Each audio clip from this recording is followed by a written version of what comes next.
সরাসরি কিন্তু উপস্থিত হয়েছি আজকে গ্রাউন্ড জিরো সেই ধুলিয়ানিতে উপস্থিত হয়েছি। দালাল মিডিয়ার মাধ্যমে যেগুলো আমরা দেখতে পাচ্ছি বা আপনারা দেখতে পাচ্ছেন যে শুধুমাত্র হিন্দুদের উপরে অত্যাচার বা মন্দিরগুলো জ্বালিয়ে দেওয়া হচ্ছে, হিন্দুদের দোকানপাটগুলো জ্বালিয়ে দেওয়া হচ্ছে, তাই কি? তাহলে এইটা কিভাবে সম্ভব? দেখুন, এইটা কিন্তু মসজিদের গেট। এই মসজিদের গেটে কিভাবে ইটের আঘাত করা হয়েছে। শুধু ইটের আঘাত নয়, আরও আমি ভিতরের দিকে দেখাতে বলবো। এই দেখুন, আমি ক্যামেরা পার্সনকে বলবো এখানে আসতে। এই জায়গাটা দেখুন, এটা কিন্তু মসজিদের মিটার পর্যন্ত ভেঙে দেওয়া হয়েছে, মিটার পর্যন্ত ভেঙে দেওয়া হয়েছে। আর এদিকে আসতে বলবো, আমি বাইরের দিকটা একটু দেখাবো। বাইরের দিকটা এই যে দেখেন, এটা কিন্তু মসজিদের জানালায় কিন্তু ইট বৃষ্টি করা হয়েছে।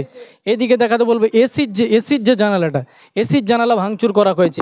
আরও একটা জিনিস দেখলে অবাক হবেন, এই যে দোকানটাও সম্ভবত কোনো একজন হিন্দু ভাইয়ের দোকান, কোনো একজন। কেন এই যেটা ঝুলছে এটা কিন্তু হিন্দু ভাইরা ব্যবহার করে থাকে। তাহলে বুঝতে হবে হিন্দু মুসলিমে কত সুন্দর মাত্র একসাথে ভালোবাসা মহাব্বতে তানারা থাকে।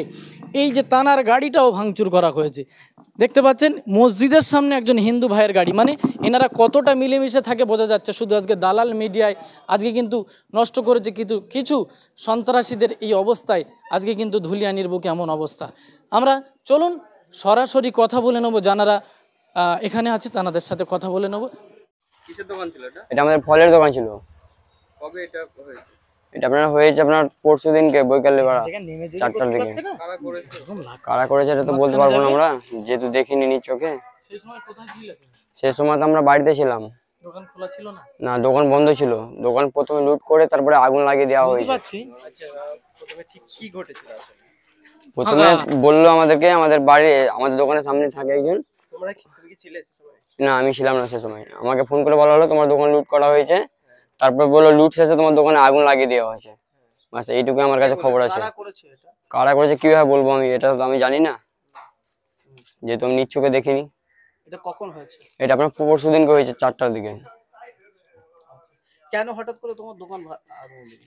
সেটাই তো কি আমি জানতে পারলাম না। সেটা হঠাৎ করে, আমি মানুষের সাথে কারোর সাথে দুশ্মনী করিনি।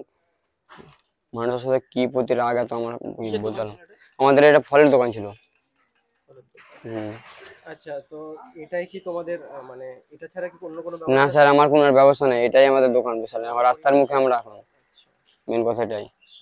আমাদের এই দোকানের প্রতি লোন নেওয়া হয় স্যার, বুঝতে পারলেন। এখন আমরা লোন পরিশোধ কিভাবে করবো ওটাই আমার টেনশনে। মেন কথা বুঝতে পারছেন। প্রশাসনকে জানিয়েছে? প্রশাসনকে জানিয়েছি। আমাদের এখানে সুমিত তালুকদার বাবু থাকে, অমিত ভগত স্যার থাকে, এদেরকে বলেছি। এটা একটা বলেছে কিছু ব্যবস্থা করে দেবো। হ্যাঁ, লিখিত অভিযোগ জানিয়েছি থানাতে কালকে। এখন কি চাই? স্বয়ং খলিল বাবু এসেছিল, উনিও দেখে গেছে। এখন কি চাইছেন আপনারা? এখন কি যাবে, এখন একটু সহযোগিতা চাইছে সবার কাছে, প্রশাসনের কাছে। বাস এটাই, যেন আমার দোকানটা আবার চালু করা হয়, আমি যেন আবার ব্যবসাটা করতে পাই। বাস এটাই চাইছি। কি নাম তোমার? আমার নাম হাসিম শেখ। এই জায়গাটার নাম? এই জায়গাটার নাম আমার বাড়ি তার বাগান। আর বাজারটার নাম? এই দোকানটার নাম দুলিয়ান বাজার শিব মন্দির।